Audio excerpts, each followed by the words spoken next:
பிரித்தானியாவில் பட்டாசுகளின் தவறான பயன்பாடு மற்றும் அதனால் ஏற்படும் விபத்துக்களை தடுக்க பட்டாசு விற்பனை மற்றும் பயன்பாட்டில் கடுமையான புதிய கட்டுப்பாடுகளை கொண்டுவர அரசாங்கம் தீவிரமாக பரிசீலித்து வருகின்றது.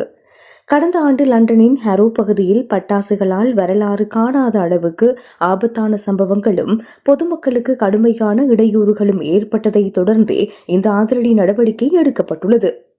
பொதுமக்களின் பாதுகாப்பு மற்றும் அமைதியை உறுதி செய்ய அரசு தற்போது தேசிய அளவிலான பொதுமக்கள் கலந்தாய்வை தொடங்கியுள்ளது. எதிர்வரும் அக்டோபர் மாதம் 7ஆம் தேதி வரை நடைபெறும் இந்த கலந்தாய்வில் 3 முக்கிய மாற்றங்கள் முன்வைக்கப்பட்டுள்ளன. பொதுமக்கள் வாங்கும் அதிக சத்தம் எழுப்பும் பட்டாசுகளின் பயன்பாட்டை குறைத்தல், பொதுமக்களுக்கு அதிக ஆபத்தை ஏற்படுத்தும் பட்டாசு வகைகளை தடை பட்டியலில் சேர்த்தல், தற்போது குறைந்த ஆபத்துள்ளவையாக கருதப்படும் பட்டாசுகளுக்கான விதிகளையும் மீண்டும் ஆய்வு செய்தல் ஆகிய கோரிக்கைகள் முன்வைக்கப்பட்டுள்ளன.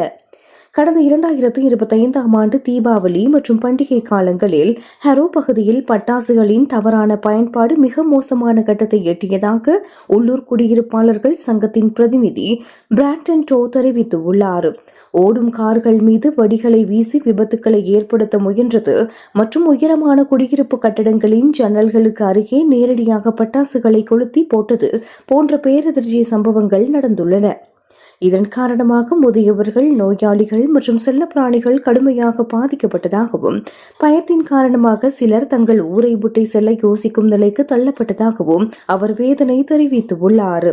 தற்போதுள்ள விதிகளின்படி வழக்கமாக இரவு 11 மணி முதல் காலை 7 மணி வரை பட்டாசு வெடிக்க தடை உள்ளது.